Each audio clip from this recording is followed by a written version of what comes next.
Recently আমার বাসার পাশে নতুন একটা রেস্টুরেন্ট ওপেন হয়েছে। আমি বেশ কিছুদিন আগে একটা ভিডিও দিয়েছিলাম ওই জায়গার রুফটপের। তো এইটা হচ্ছে ওই রেস্টুরেন্টের নিচের অংশটা। এখানে একটা সুইমিং পুলও করা হবে। পুরো টোটাল কাজ এখনও বাকি আছে, সব শেষ হয় নাই। আর এই দিনটা ছিল বৃষ্টি, আকাশটা এত সুন্দর ছিল। আমার ছিল একটা শাড়ির শ্যুট, তো একদম বাসার কাছে হওয়াতে বৃষ্টি পড়ার কারণে ওইখানেই চলে যাই। এই জায়গাটা একদম রুফটপে এত পরিমাণের বাতাস আর ওয়েদার সুন্দর হওয়ার কারণে এত বেশি ভালো লাগছিল, যেটা একদম বলার মতো না। এর আগের বার মেনুর প্রত্যেকটা খাবার ছিল না, যেহেতু এই রেস্টুরেন্টটা নতুন।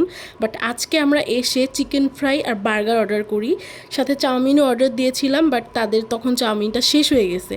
বার্গারটার প্রাইস ছিল 60 টাকা। এটা মিনি বার্গার ছিল, চিকেন মিনি বার্গার।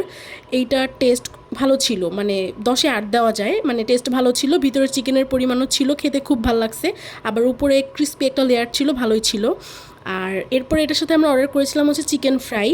আমি মোটামুটি হচ্ছে সব জায়গায় গেলে মিনি বার্গার দেখলে খাই, কারণ মিনি বার্গারটা আমার ভালো লাগে। প্রাইস কমের মধ্যে খুব ভালো একটা মানে আর কি খাবার খাওয়া যায়, বা একটা পেটও ভরে যায়। এরপরে হচ্ছে আমরা চিকেন ফ্রাই নিয়েছিলাম। তো চিকেন ফ্রাইটায় লবণের পরিমাণটা একটু বেশি ছিল, কিন্তু মানে টেস্ট ভালো ছিল, খারাপ না। কিন্তু এখানে তারা একটা আমাদের সাথে একটা মিস্টেক করছে। ইভেন ওটা নিয়ে তারা আমাদের কিছু বলেও নাই, তাদের ভুল ছিল, কিন্তু তারা এটা নিয়ে কিছু বলে নাই।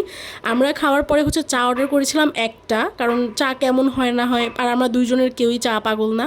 ওই জন্য একটা চা অর্ডার করি, মানে আবহাওয়া ঠান্ডা হওয়ার কারণে। তো চাটা অর্ডার করি একটা, তারা দিয়েছে আমাদেরকে দুইটা। ইভেন তাদের চা এত পরিমাণ চিনি দেওয়া, মানে মজা কি বলবো, মানে এর থেকে শরবত খাওয়া বেটার ছিল।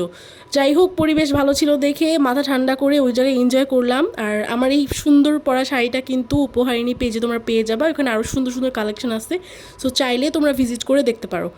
আর তারপরে হচ্ছে আমার রাত হয়ে গেছিলো, শুটুট শেষ করে একটু থাকলাম, কারণ এখানে অনেক বাতাস। কিছুদিনের মধ্যেই ওদের ফুল এরিয়াটা কমপ্লিট হয়ে যাবে, তখন আবার ভিডিও দিব। যাই হোক, আজকের ভিডিওটা কেমন লাগছে অবশ্যই কমেন্ট করে জানাবা। আর তোমরা কে কোথা থেকে আমার ভিডিও দেখছো অবশ্যই জানাবা। আর এই রুফটপে এই গাছটা আমার বেশ ভালো লাগে।